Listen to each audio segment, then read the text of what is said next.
নিয়ন্ত্রণ রেখা থেকে ৩০০ কিমি পেরিয়ে কিভাবে পেহেলগাঁওয়ে জঙ্গিরা, কেন্দ্রকে প্রশ্ন সচিন পাইলটের। ১০ লক্ষ টাকার বিনিময়ে মেডিকেল কলেজকে পছন্দ মতো রিপোর্টের আশ্বাস, সিবিআই এর হাতে গ্রেফতার বর্ধমানের চিকিৎসক। ব্যাগে জামা কাপড়ের ভিতরে থরে থরে সাজানো কার্তুজ, ধর্মতলা বাসস্ট্যান্ড থেকে ধৃত এক। ফুসছে নিম্নচাপ, উত্তাল হবে সমুদ্র, তুমুল ঝড় বৃষ্টির পূর্বাভাস কলকাতা সহ দক্ষিণবঙ্গে। গানের গলা ভালো হবে, নাবালিকা ছাত্রীকে ওষুধ খাইয়ে ধর্ষণের অভিযোগে গ্রেফতার গানের শিক্ষক। ব্যারাকপুর শুভেন্দু অধিকারী ছাড়তেই হালি শহরে ২০০ জন যোগ দিলেন তৃণমূলে। পশ্চিমবঙ্গ সহ ৪ রাজ্যের উপনির্বাচন কবে, দিনক্ষণ প্রকাশ্যে আনল নির্বাচন কমিশন। বিয়ের প্রতিশ্রুতি দিয়ে সহবাস, গোপন ছবি গেল প্রেমিকার প্রাক্তন স্বামীর কাছে, ধৃত যুবক। বিরাট জয় সাঁইথিয়া পুরসভার, রাজ্যকে ১০.৫ কোটি টাকা ক্ষতিপূরণ দেওয়ার নির্দেশ।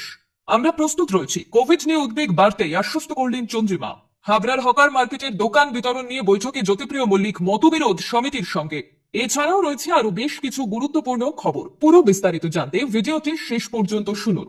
পেহেলগাঁওয়ে জঙ্গি হামলা এবং ২৬ জনের মৃত্যুর ঘটনায় এবার মোদী সরকারকে নিশানা রাজস্থানের উপমুখ্যমন্ত্রী সচিন পাইলটের।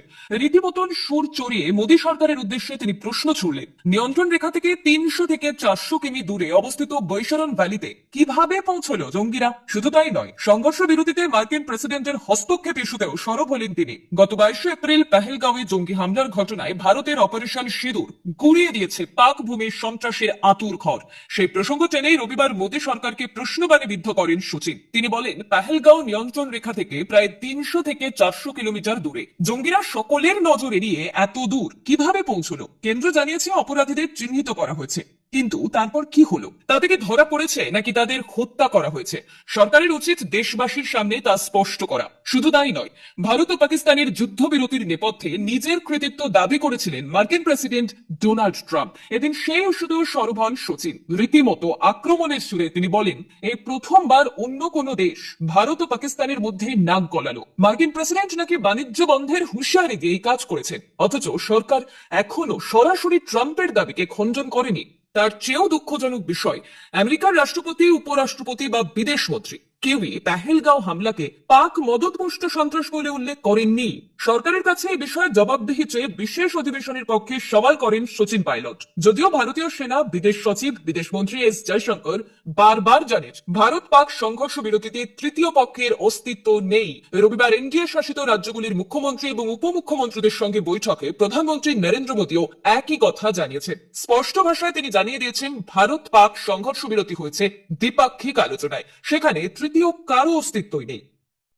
টাকার বিনিময়ে ভুল রিপোর্টের অভিযোগে গ্রেফতার এক চিকিৎসক। বেসরকারি মেডিকেল কলেজ পরিদর্শন নিয়ে ভুল রিপোর্টের অভিযোগ উঠেছে।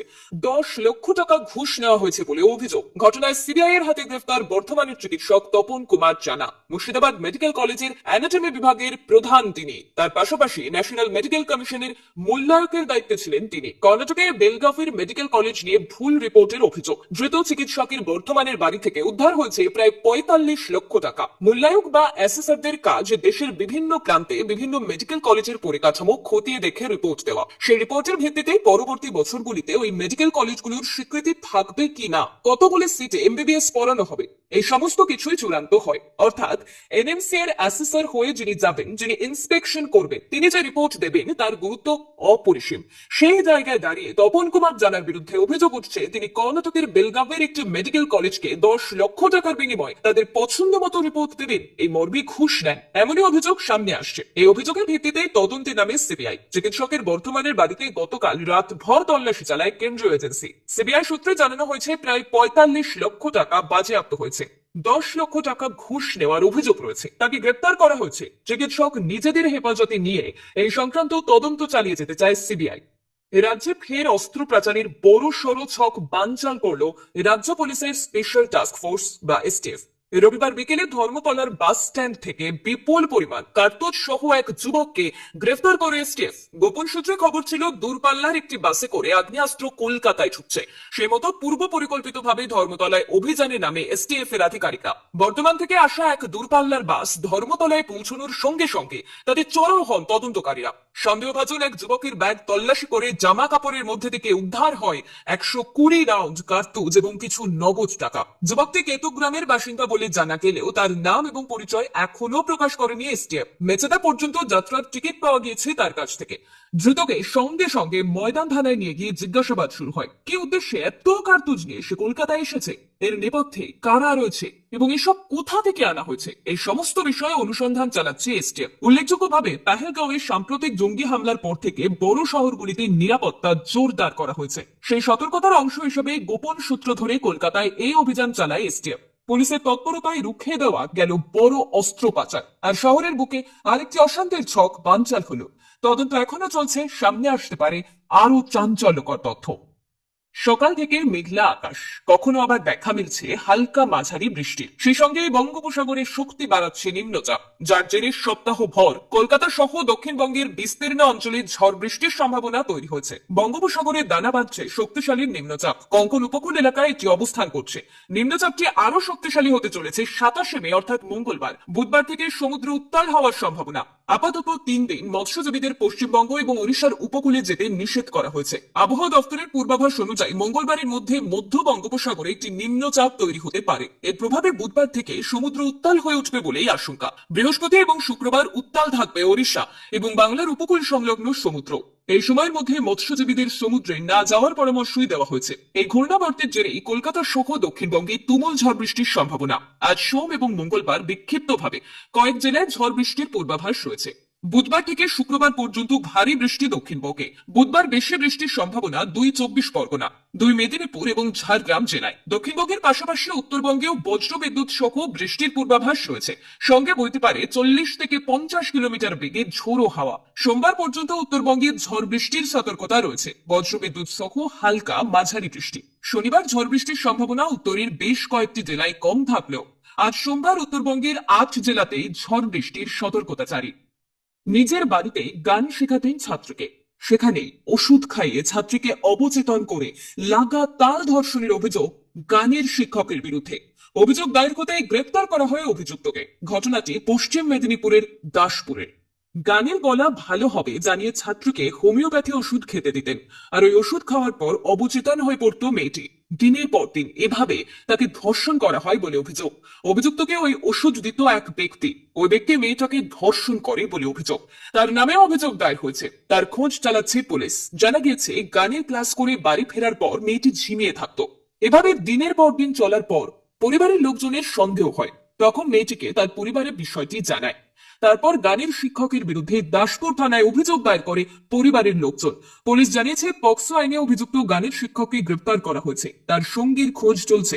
সূত্রের খবর, পুলিশের জিজ্ঞাসাবাদে নিজের কৃতকর্মের কথা স্বীকার করেছেন অভিযুক্ত গানের শিক্ষক। এদিন পুলিশ তাকে গ্রেপ্তার করার আগে সব অভিযোগ অস্বীকার করেছিলেন ওই গানের শিক্ষক। পুলিশ গ্রেপ্তার করে নিয়ে যাওয়ার সময় তিনি বলেন, স্যারকে সব ঘটনা খুলে বলেছি, ভুল হয়ে গিয়েছে আমার। মেয়েটি আমার নাতনির মতন। নাতনির মতন মেয়ের সঙ্গে কেন তিনি এমন করলে? প্রশ্ন শুনে মাথা নিচু করে পুলিশ ভ্যানে গিয়ে উঠে পড়েন ধৃত গানের শিক্ষক। রবিবার বিকেলে ব্যারাকপুরে জাতীয়তাবাদী মিছিল শেষে একাধিক চমক। হালিশহরের শুভেন্দু অধিকারীর তিরঙ্গা যাত্রা শেষ হতেই বিজেপি শিবিরে বড় সড় ভাঙন। ব্যারাকপুরের বিধায়ক সুবোধ অধিকারী, হালিশহরের পৌর প্রধান কমল অধিকারী এবং শুভঙ্কর ঘোষের উপস্থিতিতে প্রায় 200 জন বিজেপি কর্মী তৃণমূলে যোগ দিলেন। এর আগে ভারতীয় সেনাদের সম্মান জানাতে ভাটপাড়ায় আয়োজিত হয় বিশাল তিরঙ্গা যাত্রা। মিছিলে উপস্থিত ছিলেন বিরোধী দলনেতা শুভেন্দু অধিকারী, অর্জুন সিং, কৌস্তব বাগচি এবং শিলভদ্র দত্ত। এই যাত্রা শুরু হয় জগদ্দল অকল্যান্ড জুট মিলের সামনে থেকে, শেষ হয় ভাটপাড়া মোড়ে। তবে মিছিল শেষ হতেই পরিস্থিতি নাটকীয় মোড় নেয়। বিজেপি ছেড়ে তৃণমূলে যোগদানের পর সুবোধ অধিকারীর কটাক্ষ, ব্যারাকপুরে যতবার শুভেন্দু অধিকারী আসবেন বিজেপির ততবার ভাঙন হবে।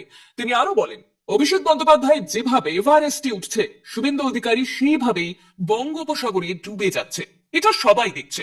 সুবোধ অধিকারীর দাবি, ব্যারাকপুর হালিশহরের মানুষ বুঝে গিয়েছেন তাদের ভবিষ্যৎ শুধুই মমতা বন্দ্যোপাধ্যায় এবং তৃণমূল কংগ্রেসের হাতেই নিরাপদ। তাই তারা মা মাটি মানুষের উন্নয়নের সঙ্গী হতে তৃণমূলে ফিরে আসছে। তবে হালিশহরের 200 জন বিজেপি কর্মীর দল বদলকে গুরুত্ব দিচ্ছে না স্থানীয় বিজেপি নেতৃত্ব। তাদের সাফ মন্তব্য, এরকম যাওয়া আসা রাজনীতিতে লেগেই থাকে। আগামী মাসেই হতে চলেছে দেশের 4 রাজ্যের 5টি বিধানসভা কেন্দ্রের উপনির্বাচন। তারই দিনক্ষণ এদিন প্রকাশ্যে এনেছে নির্বাচন কমিশন। পশ্চিমবঙ্গের কালীগঞ্জ, গুজরাটের কাদে এবং বেসাবদার, পাঞ্জাবের লুধিয়ানা, পশ্চিম কেরলের নীলাম্বুর কেন্দ্র হতে চলেছে উপনির্বাচন। এই 5